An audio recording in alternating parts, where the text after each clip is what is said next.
बाप रे 90 लोग हैं। चलो तो फटाफट फटाफट करो।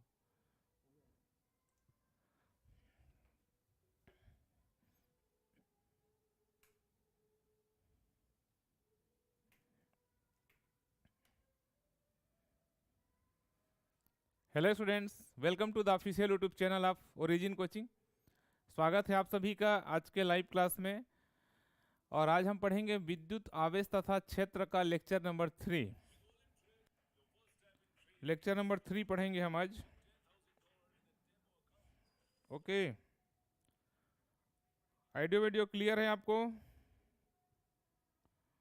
ऑडियो वीडियो क्लियर है?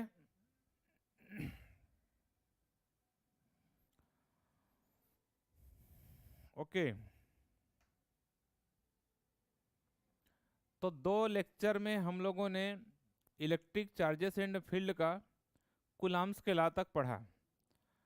कूलाम्स के लॉ और कूलाम्स के लॉ के कंप्लीट कंडीशन का हमने स्टडी किया। आज जैसा कि मैंने प्रीवियस क्लास में आपसे डिस्कस किया था कि आज का हमारा क्लास स्टार्ट होगा विद्युत क्षेत्र की तीव्रता से। विद्युत क्षेत्र की तीव्रता इस चैप्टर का बहुत इंपॉर्टेंट टॉपिक है। एक्चुअल में पूरा जो चैप्टर है वह विद्युत क्षेत्र की तीव्रता के स्टडी पर ही बेस्ड है। तो आज का क्लास बहुत ही ज़्यादा इंपॉर्टेंट है और इससे आपके बोर्ड एग्जाम में क्वेश्चन 100% आना है।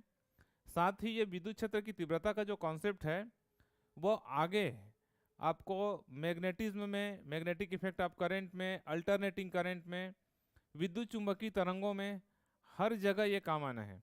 इसलिए इसको आपको बहुत ध्यान से समझना है। तो स्वागत है आप सभी का। Good evening, good evening. आगे सभी, आगे सब लोग। वॉइस नहीं आ रही है? वॉइस क्लियर है ना सबको? यस और नो?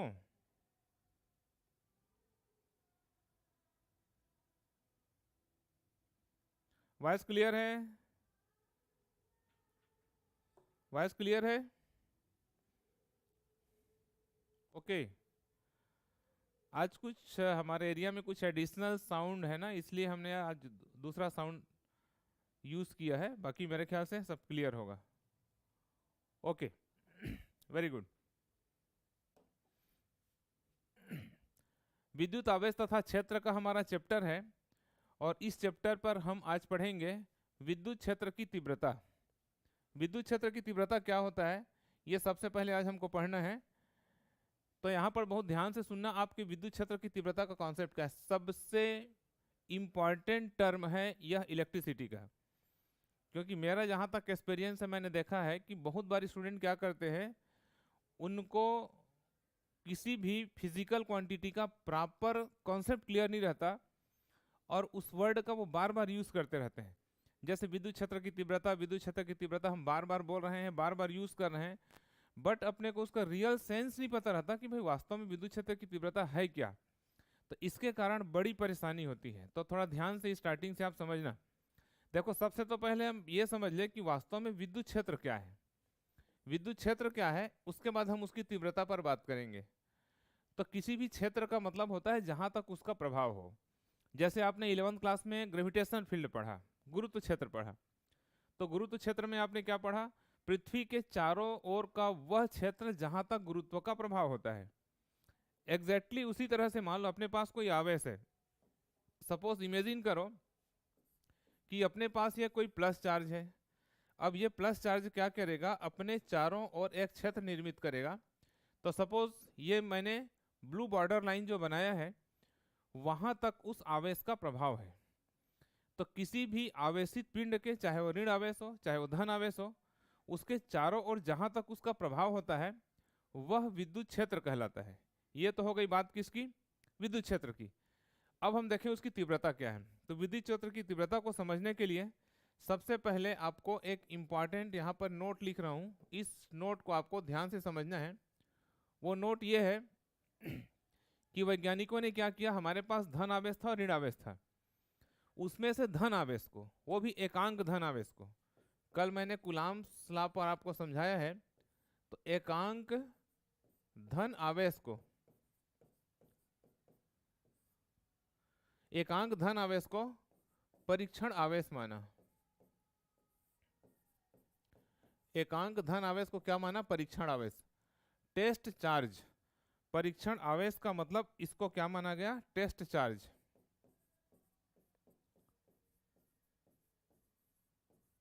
ये टेस्ट चार्ज। तो एकांक धन आवेश का मतलब क्या हुआ, एकांक मतलब ऐसा आवेश जिसका वैल्यू, जिसका जो परिमाण है वो इकाई हो, लेकिन उसका नेचर क्या हो, धन हो, मतलब वह पॉजिटिव हो। तो एकांक धन आवेश को वैज्ञानिकों ने परीक्षण आवेश माना। अब यहाँ आपके दिमाग में एक क्वेश्चन आता है, मुझे मालूम है जनरली स्टूडेंट्स जब ये मैं पढ़ाता हूँ तो मुझसे पूछते हैं कि सर धन आवेश को ही, एकांक धन आवेश को ही परीक्षण आवेश क्यों माना गया, ऋण आवेश को क्यों नहीं माना गया। तो एक्चुअल में ऐसे क्वेश्चन का कोई आंसर नहीं है, क्योंकि एक कन्वेंशन है। कन्वेंशन मतलब परिपाटी। कुछ चीज़ों को फिजिक्स में या साइंस में हम कंसीडर कर लेते हैं, मान लेते हैं, और उसको हम यूनिवर्सल फैक्ट की तरह बिहेव में लाते हैं। जैसे आपने प्रकाश के चैप्टर में पढ़ा होगा, आगे भी 12th क्लास में भी आप पढ़ोगे कि आपतित किरण की दिशा में मापी गई दूरियों को धनात्मक लेते हैं, या जब हम किरचॉफ का नियम पढ़ते हैं तो बोलते हैं कि संधि की ओर जाने वाली विद्युत धाराओं को धनात्मक लेते हैं। ये सब परिपाटी कहलाते हैं, इंग्लिश में हम इसको कन्वेंशन कहते हैं, जो कि माना गया चीज़ है। तो ध्यान में रखना, इसमें आपको कोई कंफ्यूजन नहीं होना चाहिए कि एकांक धन आवेश को ही परीक्षण आवेश माना गया, लेकिन उसको फिर यूनिवर्सल फैक्ट की तरह सबने स्वीकार किया कि भाई ये मानना है। अब हमारे दिमाग में क्वेश्चन ये आना चाहिए कि एकांक धन आवेश या परीक्षण आवेश मानने का जरूरत क्यों पड़ा। तो एक्चुअल में जो हम पढ़ने वाले हैं विद्युत क्षेत्र की तीव्रता, उसको डिफाइन करने के लिए हमको परीक्षण आवेश की आवश्यकता होती है, परीक्षण आवेश का जरूरत पड़ता है। इसी के अकॉर्डिंग हम क्या करते हैं, इसका यूज करते हैं। वॉइस वॉइस क्लियर नहीं है, क्यों वॉइस क्लियर नहीं है, वॉइस स्लो है।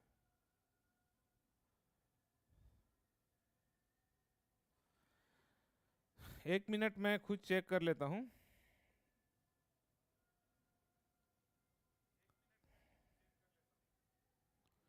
वॉइस तो क्लियर है भाई, वॉइस क्लियर है।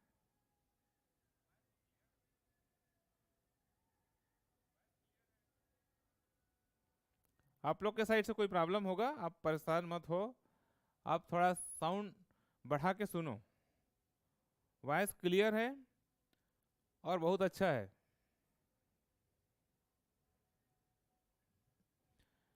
तो मैंने क्या बताया कि परीक्षण आवेश, टेस्ट चार्ज इसको माना जाता है। तो इसका नेचर कैसे होगा, पॉजिटिव होगा, और ये एकांक होगा, मतलब +1, ऐसा कह सकते हो +1। तो ये है इलेक्ट्रिक फील्ड। अब देखो, मान लो हमारे इलेक्ट्रिक फील्ड में कोई एकांक धन आवेश रखा है, ये मान लो +Q आवेश है, इसको हमने +Q आवेश कहा। और मान लो यहाँ पर हम एक दूसरा आवेश रखते हैं, वो क्या है, +1 आवेश है।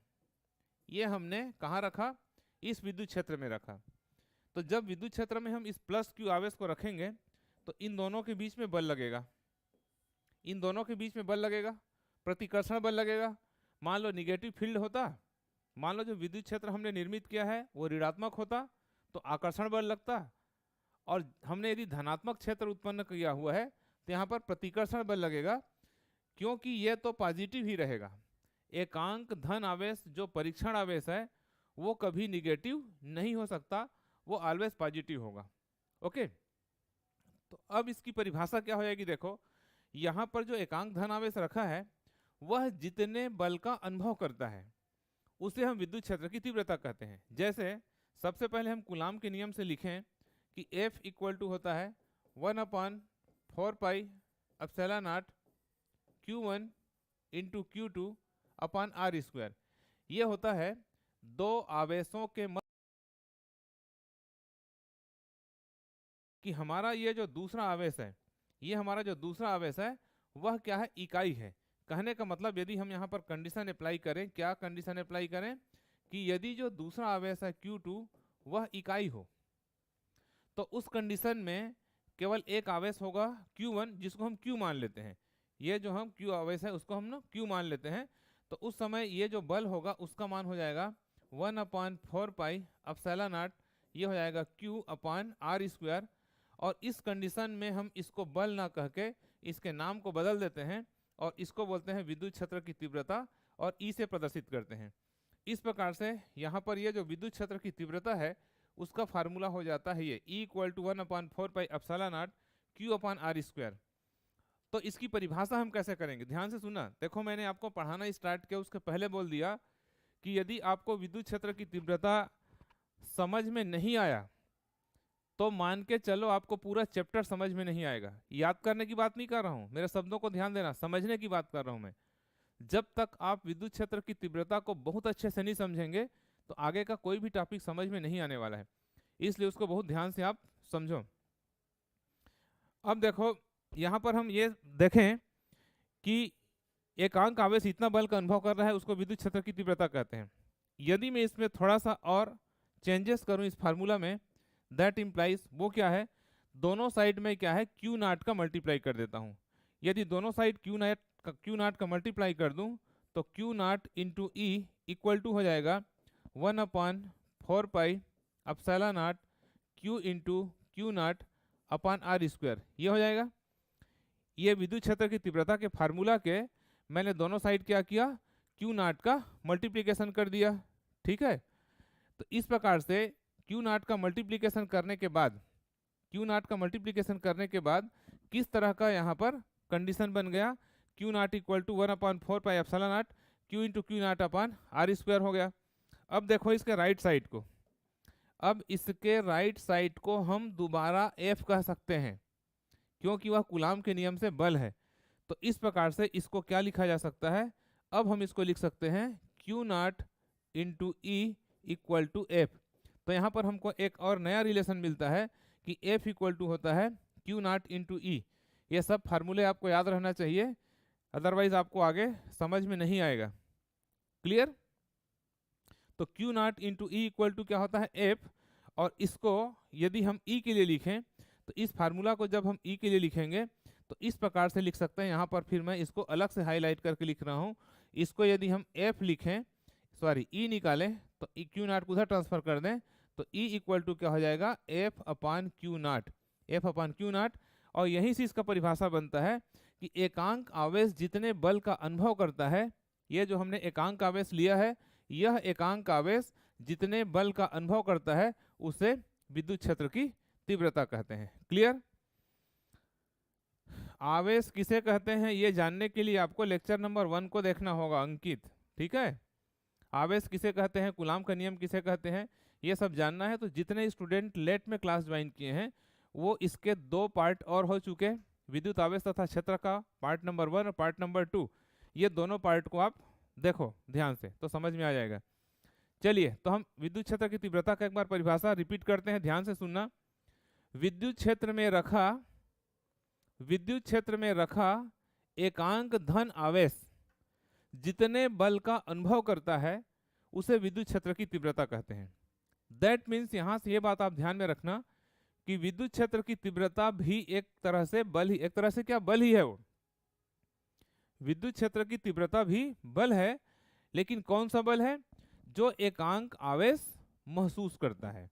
एकांक आवेश जो बल महसूस करता है उसे हम क्या कहते हैं, विद्युत क्षेत्र की तीव्रता कहते हैं। ओके, कोई प्रॉब्लम यहां तक?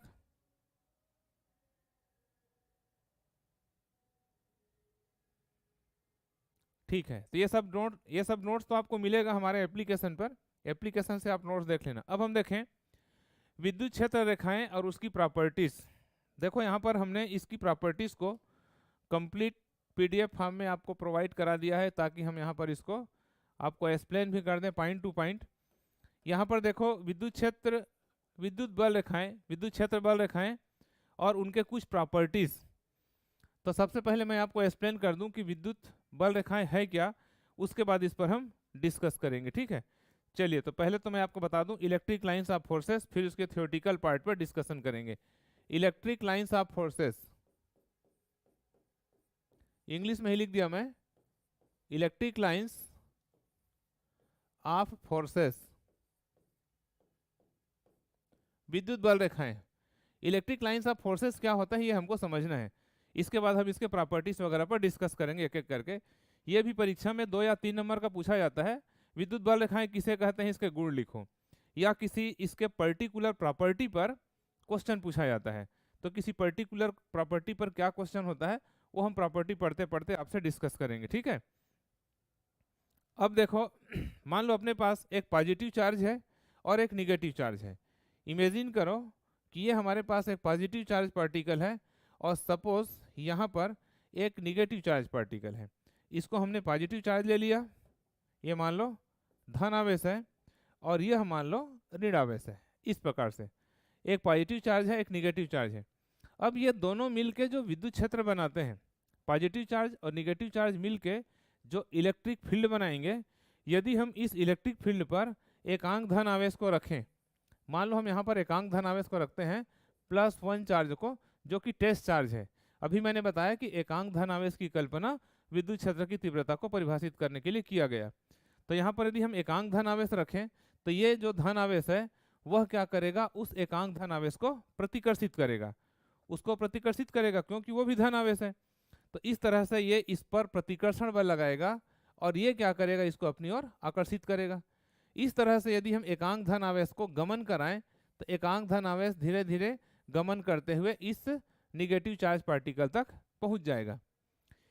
तो इन जिन जिन बिंदुओं से होके वह एकांक धन आवेश गमन करता है, मतलब जिस पथ पर वो गति करता है, ये पूरा पथ ही क्या कहलाता है, विद्युत बल रेखा कहलाता है।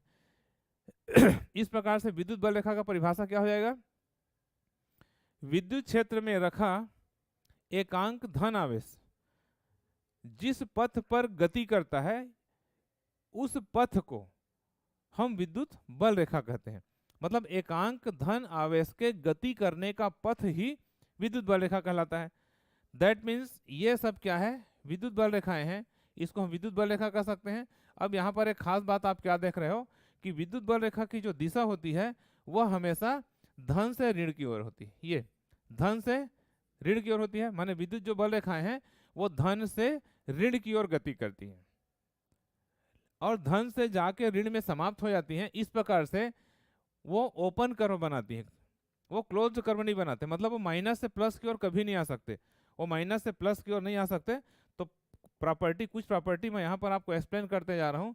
सबसे इंपॉर्टेंट प्रॉपर्टी तो ये है कि ये खुला वक्र बनाते हैं, ओपन कर्व बनाते हैं। मतलब विद्युत जो बल रेखाएं हैं वह धन से प्रारंभ होकर ऋण में समाप्त हो जाते हैं, मतलब ये खुला वक्र बनाते हैं। कुछ महत्वपूर्ण पॉइंट को यहाँ पर डिस्कस कर रहा हूँ, बाकी आपको आगे बताऊंगा।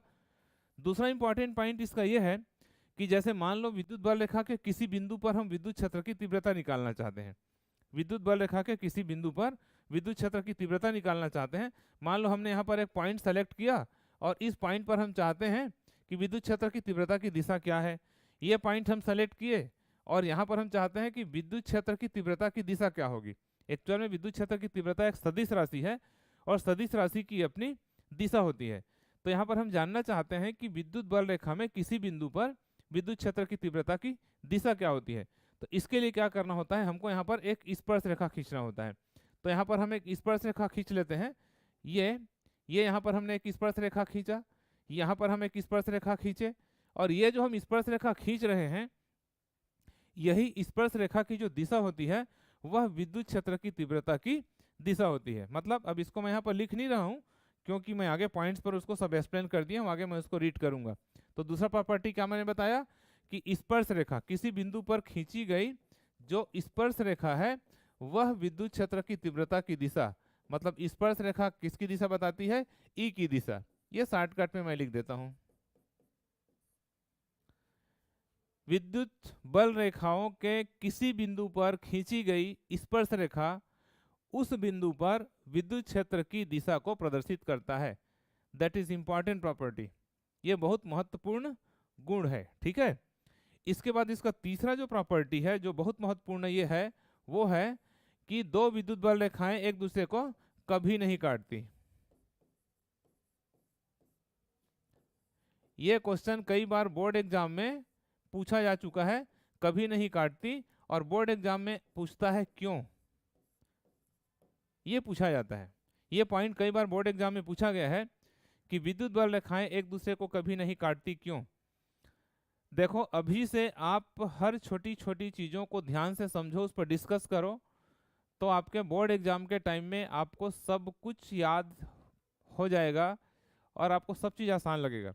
और इन छोटी छोटी चीज़ों पर आप अभी डिस्कस, उस समय स्टूडेंट हमसे पूछते हैं सर 1 मार्क्स में कैसा क्वेश्चन आएगा, 2 मार्क्स में कैसा क्वेश्चन आएगा, ऐसा वाला आ जाएगा क्या, वैसा वाला आ जाएगा क्या।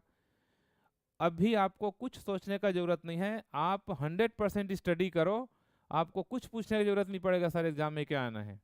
कुछ भी पूछे आप बना के आओगे, कुछ भी पूछे आप बना के आओगे। इसके लिए जरूरी है कि हर चीज़ को बहुत ध्यान से आप समझो। इम्पॉर्टेंट छांटने का टाइम नहीं है, अभी आपको 100% स्टडी करना है। ये उनके लिए होता है जो लास्ट मोमेंट में बहुत शार्ट टाइम में स्टडी करते हैं, आपको तो पूरा डेप्थ में पूरा डिटेल स्टडी करना है। तो ये एक इंपॉर्टेंट प्रॉपर्टी है कि विद्युत बल रेखाएं एक दूसरे को कभी नहीं काटती, क्यों? ओके विद्युत बल रेखाएं एक दूसरे को नहीं काटती, क्यों? अब इसको मैं एक्सप्लेन कर रहा हूं। पहले तो इम्फेक्ट यह है कि एक दूसरे को नहीं काटते हैं, अब हम देखते हैं कि क्यों नहीं काटते। तो क्यों नहीं काटने का कारण क्या है? मान लो हमारे पास दो बल रेखा हैं और सपोज हम इमेजिन करते हैं कि दोनों एक दूसरे को काटते हैं। मान लो एक बल रेखा मैं ये लिया और दूसरी बल रेखा ये लिया, और मान लो मैंने ये मान लिया कि मान लो विद्युत बल रेखाएं एक दूसरे को काटती हैं। तो जब विद्युत बल रेखाएं एक दूसरे को काटती, तो ये जो कटान बिंदु है, उस कटान बिंदु पर हम दो स्पर्श रेखा खींच सकते हैं। कटान बिंदु पर दो स्पर्श रेखा, क्यों? क्योंकि दोनों का हमको दिशा बताना है। लेकिन यह पूर्णतः गलत है, क्यों? जैसे मान लो पहले के लिए मेरे को यहाँ पर विद्युत क्षेत्र की तीव्रता जानना है, तो ये मैं उस बिंदु पर एक स्पर्श रेखा खींच दिया। अब दूसरा वाला लाइन बोलेगा भैया उस बिंदु पर मेरा भी विद्युत क्षेत्र की तीव्रता बता दो, तो मेरे को वहां पर एक और स्पर्श रेखा खींचना पड़ेगा, जो कि पॉसिबल नहीं है, क्योंकि मैथ्स का कॉन्सेप्ट कहता है कि एक बिंदु पर सिर्फ एक ही स्पर्श रेखा खींची जा सकती है, एक बिंदु पर दो स्पर्श रेखा नहीं खींची जा सकती। तो ये मानना कि विद्युत बल रेखाएं एक दूसरे को काटती हैं गलत है, क्योंकि जब विद्युत बल रेखाएं एक दूसरे को काटेंगी तो कटान बिंदु दोनों का उभयनिष्ठ बिंदु होगा। आपको मालूम है कि जब दो रेखाएं एक दूसरे को काटती हैं तो कटान बिंदु दोनों में उभयनिष्ठ होता है, कॉमन होता है, और उस पॉइंट पर स्पर्श रेखा यदि हम खींचें तो दो स्पर्श रेखा खींचना पड़ेगा दोनों की दिशा बताने के लिए, विच इज नॉट पॉसिबल। तो यहाँ पर आंसर में आप क्या लिखोगे, अब ध्यान से सुनो।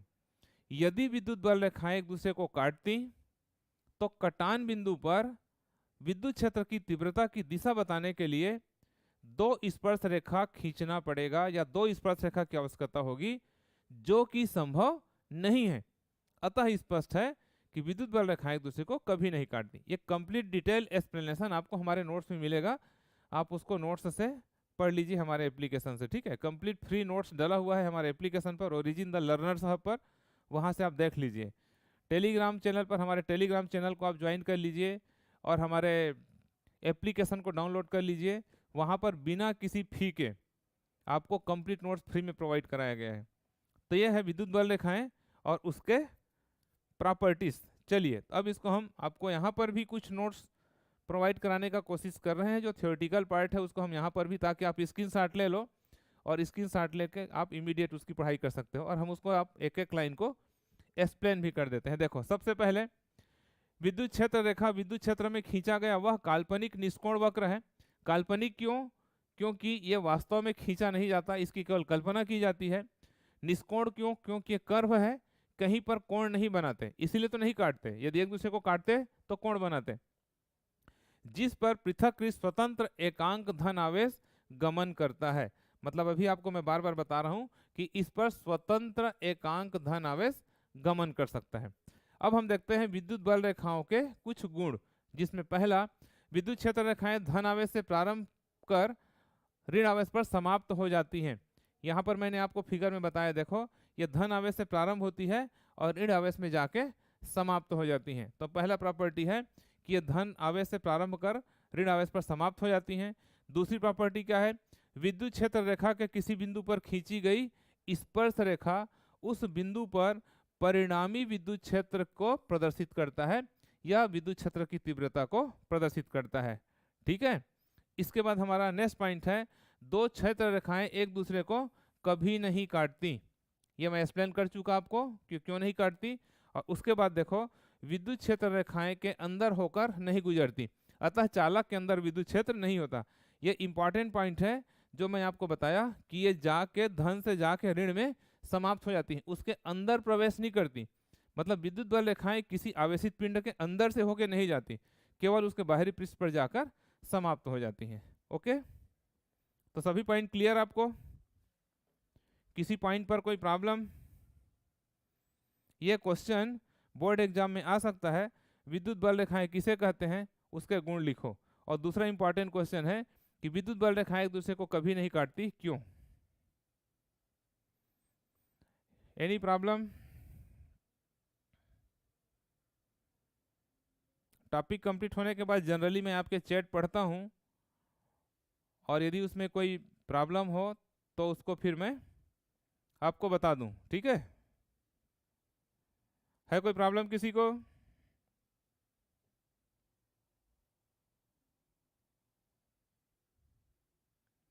No problem? Okay, very good. Next, विद्युत द्विध्रुव। अब यहाँ पर हमको एक कॉन्सेप्ट जो समझना है वो है विद्युत द्विध्रुव, इलेक्ट्रिक डाइपोल। देखो भाई, विद्युत द्विध्रुव क्या होता है? नाम से स्पष्ट है, द्वि मतलब दो, और इलेक्ट्रिक के पोल, तो इलेक्ट्रिक डाइपोल क्या होता है, बाद में हम इसके डाइपोल मोमेंट भी पढ़ेंगे।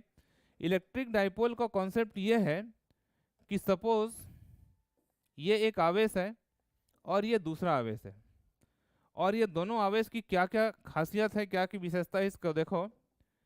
ये दोनों आवेश एक दूसरे से कुछ निश्चित दूरी पर रखे हुए हैं, और इस निश्चित दूरी को हम 2a से रिप्रेजेंट करते हैं। मान लो इनके बीच की जो निश्चित दूरी है वह मान लो क्या है, 2a है, या 2l भी लिखते हैं। ये प्लस q आवेश है और ये माइनस q आवेश है। मतलब द्विध्रुव होने के लिए दोनों आवेश एक निश्चित दूरी पर होने चाहिए, पहली बात। दूसरी बात, उसमें से एक को पॉजिटिव चार्ज होना चाहिए, दूसरे को निगेटिव होना चाहिए। यदि दोनों पॉजिटिव होंगे तो उसको विद्युत द्विध्रुव नहीं कहा जाएगा। क्लियर? और यदि उनका परिमाण भी अलग अलग हो, एक Q1 हो एक Q2 हो, तब भी उनको विद्युत द्विध्रुव नहीं कहा जाएगा। तो विद्युत द्विध्रुव का मतलब क्या होता है?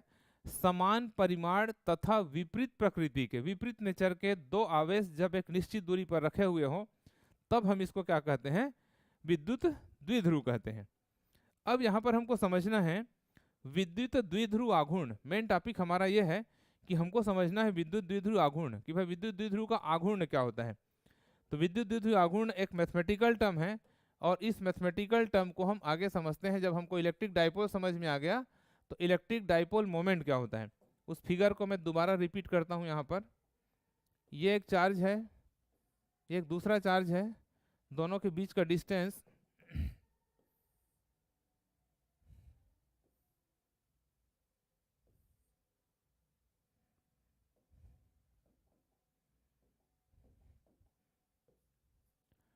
टू ए डिस्टेंस पे रखे हुए हैं दोनों। एक प्लस क्यू चार्ज है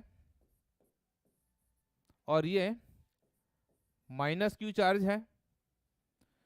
तो यहाँ पर विद्युत द्विध्रुव आघूर्ण को हम P से प्रदर्शित करते हैं, P से, और P इक्वल टू होता है दोनों में से कोई एक आवेश का परिमाण, दोनों में से कोई एक आवेश का परिमाण मतलब Q, और इनटू दोनों आवेशों के बीच की दूरी जो कि क्या है, 2a है। तो P बराबर Q इंटू 2a होगा, और इस तरह से इसको हम लिख सकते हैं P इक्वल टू 2QA। यह कहलाता है विद्युत द्विध्रुव आघूर्ण, और यह एक सदिश राशि होता है। ये बात आप कभी नहीं भूलना। भले ही यहाँ पर आवेश क्या है, अदिश राशि है, लेकिन विद्युत द्विध्रुव को सदिश राशि माना गया है। क्योंकि कई बार स्टूडेंट यहाँ पर कंफ्यूज हो जाते हैं कि सर अदिश है कि सदिश है, और सदिश है तो क्यों है यहाँ पर। तो यह एक कन्वेंशन है, और ये बात भी ध्यान में रखना कि इसकी जो दिशा होती है, इसकी जो दिशा होगी वो हमेशा निगेटिव टू पॉजिटिव,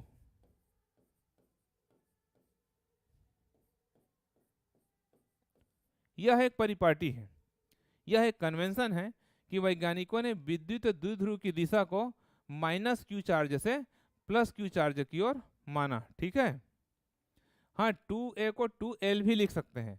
बहुत से राइटर क्या है 2a को 2l लिखा रहते हैं, उसमें कोई फर्क नहीं पड़ता क्योंकि ये कंसीडर क्या हुआ है 2a भी लिख सकते हैं और l भी लिख सकते हैं। ठीक है, या इसी को मैं लिख देता हूँ यहाँ पर, कोई कंफ्यूजन न है आपको, P इक्वल टू 2ql इस रूप में भी हम प्रदर्शित करते हैं। और ध्यान रखना कि इसकी दिशा हमेशा निगेटिव से पॉजिटिव होती है, मतलब विद्युत द्विध्रुव की दिशा ये होती है, ये इसकी दिशा होती है, क्योंकि आगे हमको पूरा विद्युत द्विध्रुव पर ही कार्य करना है। ठीक है, आगे हमको कंप्लीट विद्युत द्विध्रुव पर ही कार्य करना है, तो आपको पूरा पता होना चाहिए कि विद्युत द्विध्रुव क्या है। यहाँ पर विद्युत द्विध्रुव को वेक्टर माना गया है क्योंकि इसकी दिशा होती है।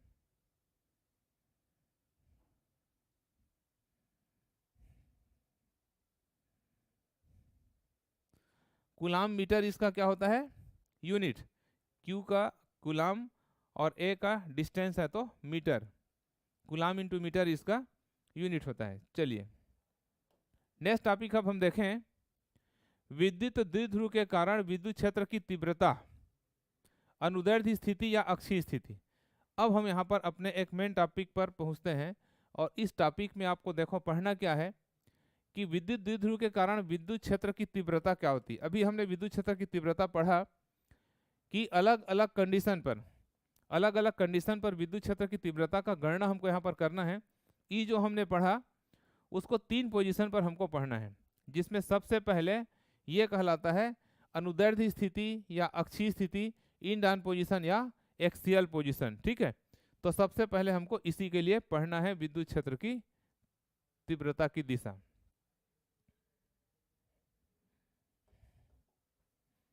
ये मैं हाईलाइट कर देता हूं, ये है हमारा टॉपिक इन डाउन पोजीशन या एक्सियल पोजीशन, अनुदैर्ध्य स्थिति या अक्षीय स्थिति, इन डाउन पोजीशन। तो सबसे पहले मैं आपको ये एक्सप्लेन करूं कि अक्षीय स्थिति होता क्या है। ठीक है,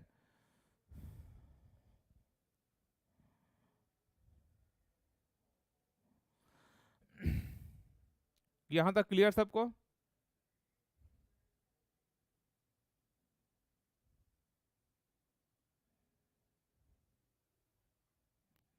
तो अक्षीय स्थिति कहते हैं, किसे कहते हैं, ये मैं आपको एक फिगर से समझा रहा हूं कि अक्षीय स्थिति होता क्या है। देखो ये एक बिंदु आवेश है और यह एक दूसरा बिंदु आवेश है।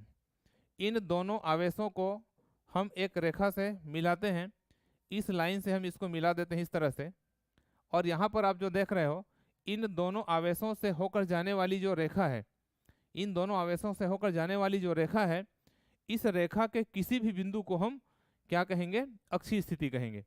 अब यहाँ पर हम कंसीडर कर लें इसके सभी वैल्यूज को कि कौन कौन सा वैल्यू क्या है। तो सपोज हम इन दोनों के बीच के डिस्टेंस को सपोज कर लेते हैं 2a या a जो भी है, और इसके सेंटर से जिस बिंदु पर हमको तीव्रता निकालना है उस डिस्टेंस को हम r सपोज कर लेते हैं। पहले दूरियों को मैं एक्सप्लेन कर देता हूँ, फिर आपको सब चीज एक्सप्लेन करूंगा। ये है प्लस q आवेश, ये है सपोज माइनस q आवेश। इन दोनों आवेशों के बीच की दूरी, मान लो ये a बिंदु पर रखा हुआ है, ये b बिंदु पर रखा हुआ है, और इन दोनों आवेशों के बीच की दूरी को हमने 2a सपोज कर लिया। ठीक है, या 2l सपोज कर लेते हैं, ज़्यादातर लोग l पर कंफर्टेबल होते हैं लगता है मुझे, तो चलो इसको मैं 2l सपोज कर लेता हूँ ये। और ये एक पॉइंट है, इस पॉइंट पर ये मान लो पॉइंट P है, और इस पॉइंट P पर हमको विद्युत क्षेत्र की तीव्रता निकालना है, और उसकी इसकी मध्य बिंदु से, ये इसका मध्य बिंदु है जिसको हमने O कह दिया, उदासीन बिंदु है, यहाँ से इस बिंदु P की दूरी कितनी है, r है। तो इस दूरी पर हमको क्या करना है, विद्युत क्षेत्र की तीव्रता ज्ञात करना है। अक्षीय स्थिति का सेंस समझ में आ गया आपको? एक बार ध्यान से सुनो। दो विद्युत द्विध्रुव जो होते हैं, इसीलिए हमने सबसे पहले विद्युत द्विध्रुव के कॉन्सेप्ट को पढ़ा। तो विद्युत द्विध्रुव को मिलाने वाली जो सीधी रेखा होती है, उस सीधी रेखा के किसी बिंदु पर जब हमको तीव्रता ज्ञात करना होता है तब हम उसको अक्षीय स्थिति कहते हैं। ओके, ये अक्षीय स्थिति कहलाता है। अब हमने क्या कंसीडर किया कि दोनों आवेशों के बीच की दूरी 2l है, इनके बीच के मध्य बिंदु से जिस बिंदु पर विद्युत क्षेत्र की तीव्रता ज्ञात करना है उसकी दूरी क्या है, r है। अब यहाँ पर हम देखते हैं कि चूंकि बिंदु P पर विद्युत क्षेत्र की तीव्रता निकालना है तो वहां पर हम एकांक धन आवेश की कल्पना करेंगे, क्योंकि एकांक धन आवेश जितने बल का अनुभव करता है उसे हम विद्युत क्षेत्र की तीव्रता कहते हैं। तो यहाँ पर रखा जो एकांक धन आवेश है वो कितने बल का अनुभव करेगा, तो यहाँ पर देखना, ध्यान से समझना कि यहाँ पर रखा एकांक धन आवेश कितने बल का अनुभव करेगा। ये जो माइनस क्यू आवेश है, यह माइनस क्यू आवेश क्या करेगा, उसको अपनी ओर आकर्षित करेगा। क्यों आकर्षित करेगा, क्योंकि यह धन आवेश है और यह ऋण आवेश है, तो माइनस क्यू आवेश उसको आकर्षित करेगा, और ये जो प्लस क्यू आवेश है ये क्या करेगा, इसको प्रतिकर्षित करेगा। इस तरह से यहाँ पर दो बल कार्य करेंगे, दो तीव्रता कार्य करेंगे, एक माइनस क्यू के कारण आकर्षण, एक प्लस क्यू के कारण प्रतिकर्षण। तो यहाँ पर इसके वैल्यूज को हम कंसीडर कर लेते हैं कि मान लो ये जो आकर्षण बल है माइनस क्यू के कारण, इस संकेत को हमने लिख लिया E और नीचे में छोटा सा माइनस क्यू। मैं जनरली E1 E2 नहीं लिखता। E1 E2 क्यों नहीं लिखता, क्योंकि E1 E2 से पता नहीं चलता कि कौन ऋण आवेश के कारण है, कौन धन आवेश के कारण है। और E minus Q E plus Q लिख दो तो सीधा सीधा पता चल जाता है कि E माइनस क्यू आवेश के कारण है और E प्लस क्यू आवेश के कारण है। तो यहाँ पर जो प्रतिकर्षण बल लगेगा ये हो जाएगा E प्लस क्यू। क्यों, कारण समझ में आया? चूंकि बिंदु P पर एकांक धन आवेश रखा हुआ है, इसलिए ऋण आवेश उसको अपनी ओर आकर्षित करेगा और ये जो धन आवेश है ये इसको प्रतिकर्षित करेगा। इस प्रकार से दो विद्युत क्षेत्र यहाँ पर कार्य करेंगे और इसके बाद फिर हमको क्या करना है, यहाँ पर विद्युत क्षेत्र की तीव्रता की गणना करना है। क्लियर? तो फिगर आपको समझ में आ गया। अब हम बारी बारी से लिखते जाते हैं इसके वैल्यूज। तो सबसे पहले कैलकुलेशन में यहाँ से मैं गणना स्टार्ट करता हूँ। गणना के लिए सबसे पहले हम चित्र की व्याख्या करेंगे, माना कि लिखेंगे।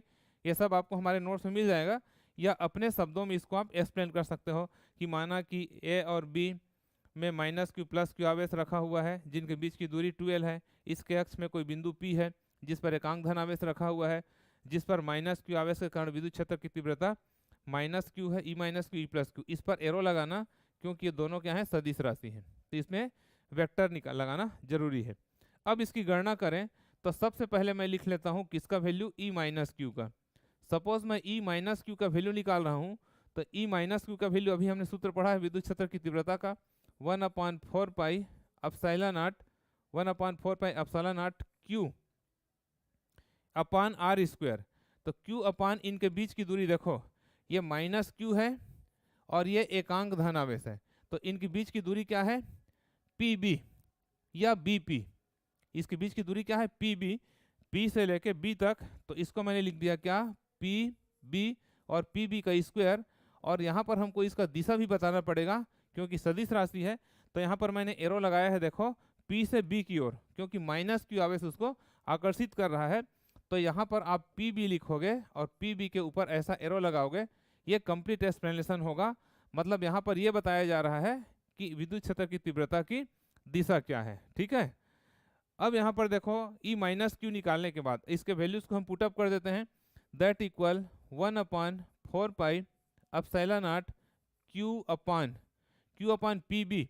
तो P और B के बीच का डिस्टेंस क्या होगा, ध्यान से देखना, O से लेके P तक का डिस्टेंस क्या है, R है, और O से लेके B तक इसका मिड पॉइंट है, तो ये डिस्टेंस कितना होगा, L। ये डिस्टेंस L होगा। तो P से लेके B तक का जो डिस्टेंस होगा उसमें R में हम L को माइनस कर देंगे, मतलब R माइनस L, तो ये हो जाएगा R माइनस L का होल स्क्वायर। तो ये हमने निकाल लिया क्या, E minus Q. E minus Q निकालने के बाद हम E प्लस क्यू निकालेंगे।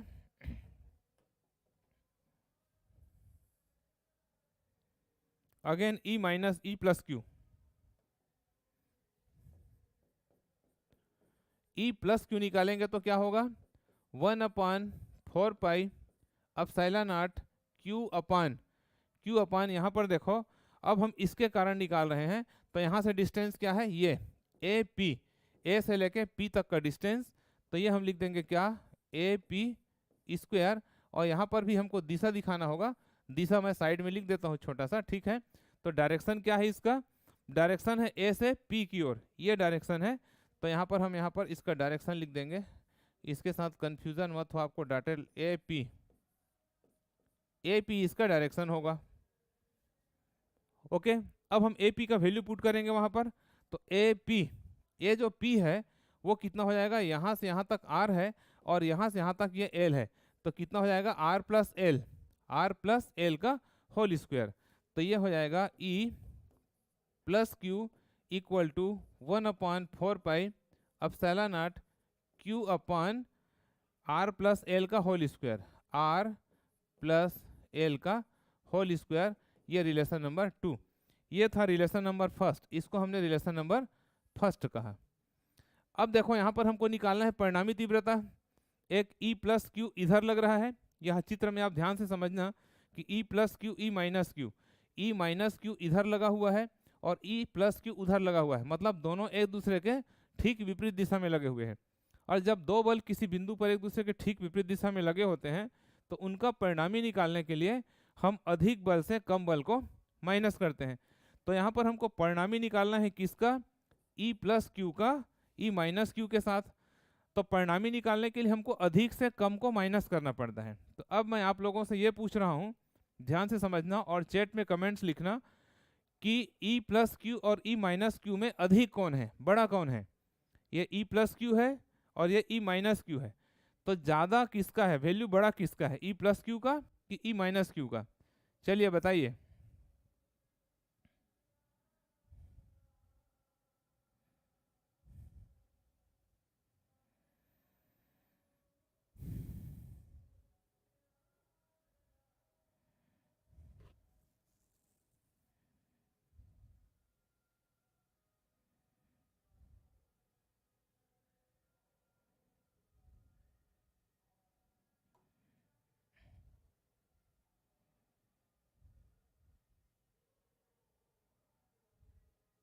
कौन बड़ा होगा, ई, कुछ लोग प्लस लिख रहे हो, कुछ लोग माइनस लिख रहे हो, अरे बाप रे।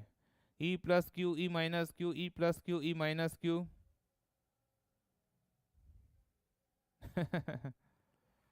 कौन अधिक होगा,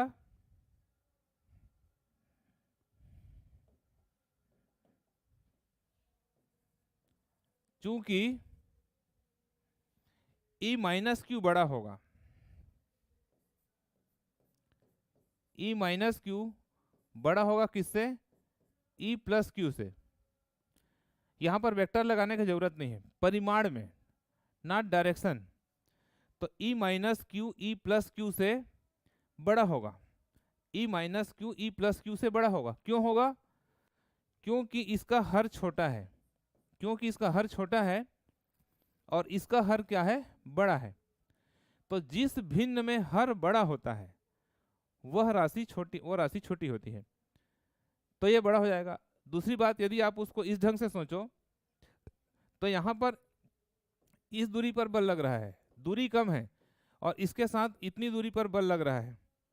तो कूलाम ने बोला था कि दूरी के वर्ग के व्युत्क्रमानुपाती होता है, मतलब दूरी का मान जितना घटेगा बल उतना ही होगा, उतना ही अधिक होगा।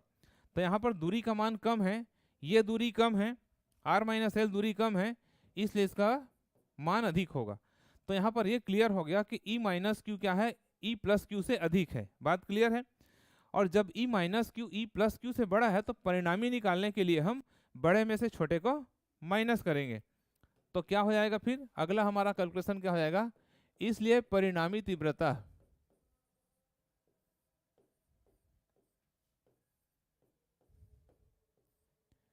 इसलिए परिणामी तीव्रता का जो मान होगा जिसको हम ई कहेंगे वो हो जाएगा E minus Q minus E plus Q. यहाँ पर आपको कारण पता होना चाहिए कि ई माइनस क्यू में ई प्लस क्यू को क्यों माइनस कर रहे हैं। इसलिए मैंने आपको सबसे पहले बताया कि E minus Q E plus Q से बड़ा है, इसलिए हम उसमें से उसको माइनस करेंगे। क्योंकि कई बार स्टूडेंट कंफ्यूज होते हैं, पूछते हैं कि सर उसमें से उसको माइनस क्यों नहीं किए, ई माइनस क्यू में ही ई प्लस क्यू को क्यों माइनस किया, क्योंकि ई माइनस क्यू बड़ा है, इसलिए सबसे पहले हम उसको एक्सप्लेन किए। ठीक है, चलिए तो अब इसका वैल्यू को हम पुटअप करते हैं। तो वैल्यू पुटअप करेंगे तो क्या हो जाएगा, that equal 1/4 pi epsilon naught Q upon, ये माइनस क्यू के कारण डिस्टेंस था वो क्या था, आर माइनस एल का whole square minus 1/4 pi epsilon naught Q upon r plus L का होल स्क्वायर, ये होगा। दैट इक्वल, यहाँ से q upon 4 pi epsilon naught को कॉमन कर लेते हैं, तो q upon 4 pi epsilon naught common हो गया। यहाँ से हो जाएगा 1/r माइनस एल का होल स्क्वायर और माइनस 1/r प्लस एल का होल स्क्वायर, ये होगा। अब इसको सॉल्व करने के लिए क्या करेंगे, हम यहाँ पर एलसीएम निकालेंगे। तो एलसीएम क्या हो जाएगा, Q upon 4 pi epsilon not. देखो यहाँ पर जो एलसीएम होगा वो कितना होगा,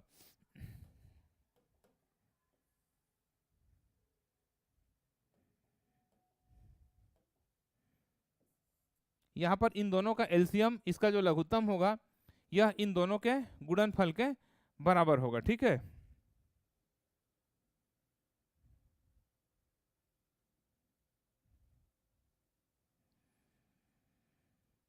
तो दोनों का गुणनफल के बराबर क्या हो जाएगा, r square minus L square का होल स्क्वायर, ये होगा। तो इसका मल्टीप्लीकेशन यहाँ पर आर प्लस एल का whole square minus r minus l का होल स्क्वायर, ये होगा। अब एलजेब्रा में हम एक फार्मूला जानते हैं जो आपको हमने बेसिक मैथमेटिकल टूल्स पढ़ाते समय बताया था, ए माइनस बी का होल स्क्वायर माइनस ए प्लस बी का होल स्क्वायर, ए प्लस बी का whole square minus a minus b का होल स्क्वायर जो होता है वह 4ab के बराबर होता है, यह 4ab के बराबर होता है, ठीक है। ये फार्मूला मैंने आपको बताया था, ठीक। Kids coaching centre, very good, शाबाश।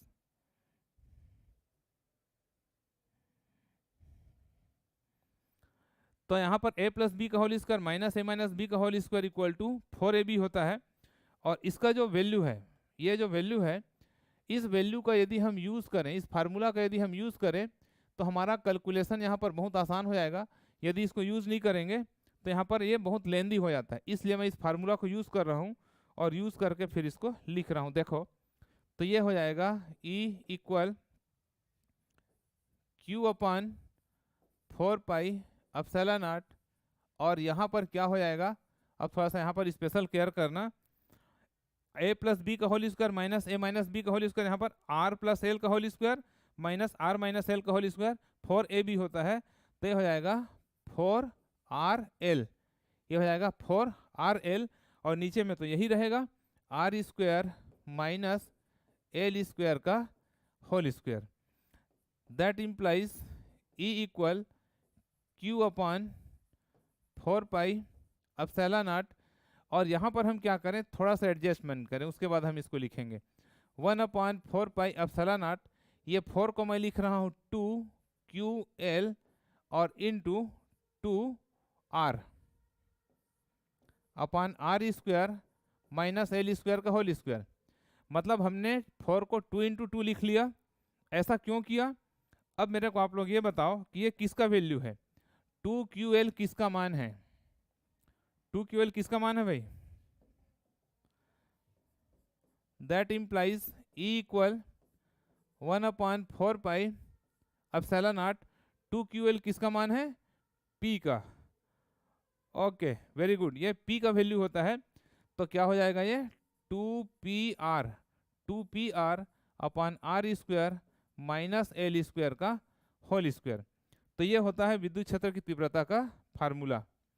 अक्षीय स्थिति में विद्युत क्षेत्र की तीव्रता का फार्मूला होता है E equal to 1/4 pi epsilon naught 2pr upon r square minus L square का होल स्क्वायर।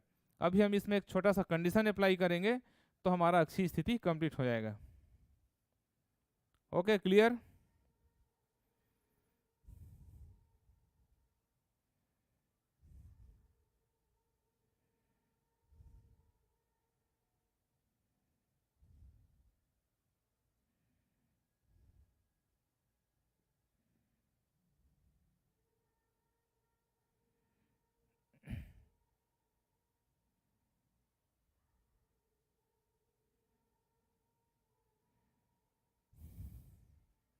ठीक, अब इसमें हम एक स्पेशल केस देखते हैं इसका, स्पेशल केस क्या है, देखो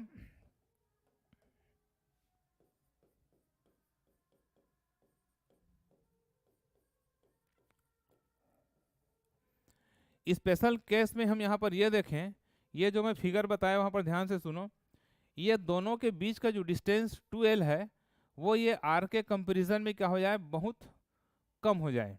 मतलब 2l बहुत कम डिस्टेंस हो, r बहुत ज़्यादा हो, तो उस कंडीशन में क्या होगा, देखो 2l, जब 2l लेंथ है वो बहुत ही छोटा हो जाए किससे, r से, तब यहाँ पर हमारा जो फार्मूला है, एक बार फार्मूला को रिपीट करता हूँ, E इक्वल टू हमने लिखा है 1/4πε0 2pr अपान r square minus l square का होल स्क्वायर। अब इस कंडीशन में देखो, जब 2l r से बहुत छोटा हो तो हम इस l को नेग्लिजिबल मान सकते हैं, क्योंकि ये क्या है, r के कंपैरिजन में बहुत ही कम है, तो हम उसको नेग्लिजिबल मान लेंगे। तो नेग्लिजिबल मानने के कंडीशन में अब ये फार्मूला क्या हो जाएगा, that implies E equal 1/4πε0 2pr upon, ये 0 हो गया तो r का पावर 2 के साथ में क्या हो जाएगा, r⁴ हो जाएगा, और एक r इसके साथ में कैंसल आउट होगा, तब हमको फार्मूला क्या मिल जाएगा, E इक्वल टू 1/4πε0, एक r कैंसल आउट हो गया, तो यहाँ से मिलेगा अपने को 2p/r⁴। तो ये होता है स्मॉल डिस्टेंस के लिए फार्मूला। ओके, तो ये विद्युत क्षेत्र की तीव्रता का फार्मूला है।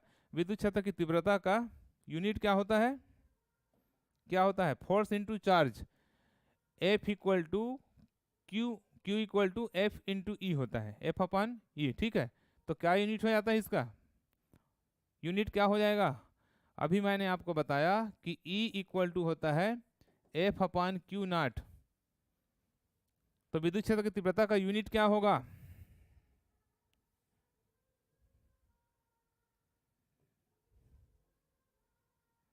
क्या होगा, मात्रा क्या होगा इसका, न्यूटन कूलाम इनवर्स या न्यूटन पर कूलाम, न्यूटन कूलाम इनवर्स, ये इसका यूनिट होता है।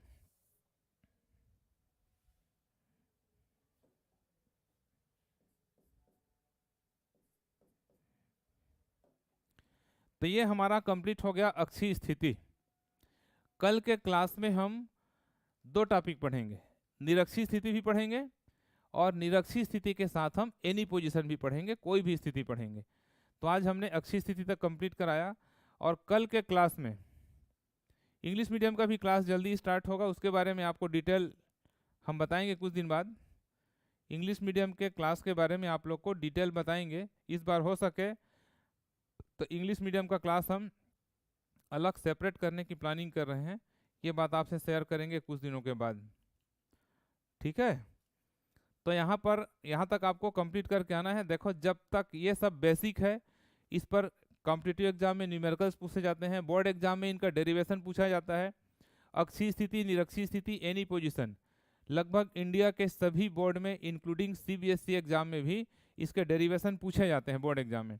और ये फार्मूला जब लर्न करोगे, आप याद करोगे, तो कॉम्पिटिटिव एग्जाम में इससे रिलेटेड जो क्वेश्चन आते हैं वो इसी से बनते हैं। डायरेक्ट कैलकुलेशन आपको नहीं पूछता, किस तरह के न्यूमेरिकल पूछते हैं मैं न्यूमेरिकल के क्लास में आपको कराऊंगा। तो आपको अक्षीय स्थिति तक कल अच्छे से तैयार करके आना है। जब तक आप अक्षीय स्थिति को अच्छे से तैयार करके नहीं आओगे तो निरक्षीय और एनी पोजीशन में थोड़ा प्रॉब्लम होगा। ओके, चलिए, तो कोई प्रॉब्लम यहाँ तक किसी को, फिर किसी कोई प्रॉब्लम यहाँ तक,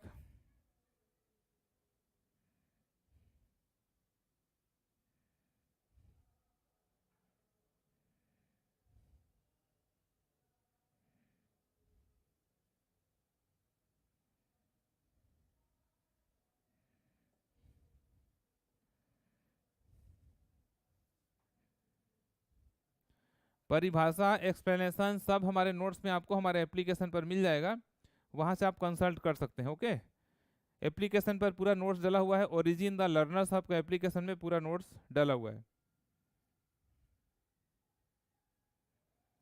100% आपका सिलेबस हमारे पढ़ाए हुए में से ही आएगा। पूरा का पूरा हमारा पढ़ाए हुए में से आएगा, बस आप उसको अच्छे से प्रिपेयर करना है, न्यूमेरिकल्स को ढंग से तैयार करना है, न्यूमेरिकल का पोर्शन थोड़ा एडिशनल होगा, ठीक है।